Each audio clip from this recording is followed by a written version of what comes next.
থেকে এখানে চোখের পানি চড়ানোর জন্য আসছি।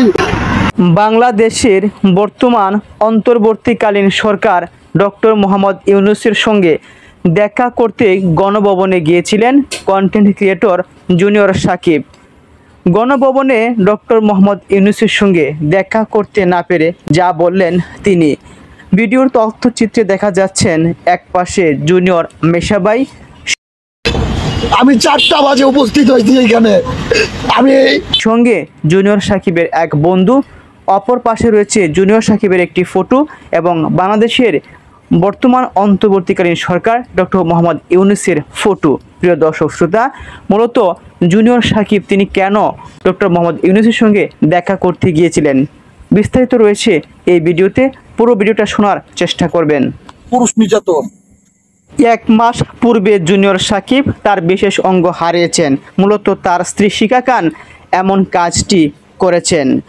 গত 13ই আগস্ট প্রোফাইল লাল করছিলাম, ছাত্রদের পক্ষে ছিলাম, এই জন্য জুনিয়র সাকিব তিনি বলেছেন, বৈষম্য বিরোধী ছাত্র আন্দোলনের চলমান এই দাবিকে তিনি সমর্থন জানিয়েছিলেন। উদ্দেশ্য হলো তিনি স্বাধীনভাবে ওনার বিচার চান। এর পূর্বে তার স্ত্রী শিখা খান ওনার নামে মামলা দিয়ে দীর্ঘদিন যাবৎ আটক রেখেছেন, যার ফলে জুনিয়র সাকিব সঠিক বিচার পাননি এমনটাই দাবি করেছেন। সেই জিনিসটার সাথে ঘুমের ট্যাবলেট মিক্স করে খাওয়াইছে আমাকে, আমি বুঝতে পারি। ডক্টর মোহাম্মদ ইউনূসের সঙ্গে তিনি কেন দেখা করতে গিয়েছিলেন এর একমাত্র কারণ হলো যার জন্য জুনিয়র সাকিব তার জীবনের সবচেয়ে মূল্যবান জিনিসটাই হারিয়েছেন, তার বিচার। দ্বিতীয়ত হলো তিনি আর্থিক সংকটে ভুগছেন।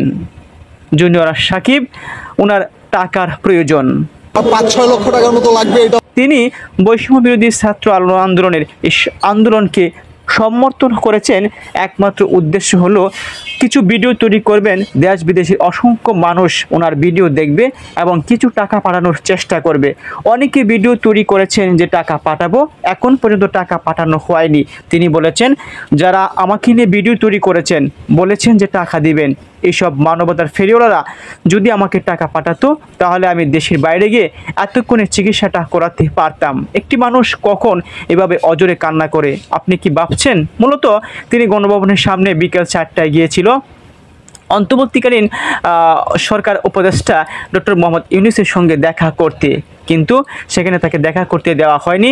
হয়তো ডক্টর মোহাম্মদ ইউনূস তিনি ব্যস্ত ছিলেন, তবে হয়তো ফ্রি হয়ে পরবর্তী সময় দেখা করবেন এমনটাই আশাবাদ ব্যক্ত করেছেন জুনিয়র সাকিব। তিনি বলেছেন, আমি আমার কথা বলার স্বাধীনতা চাই।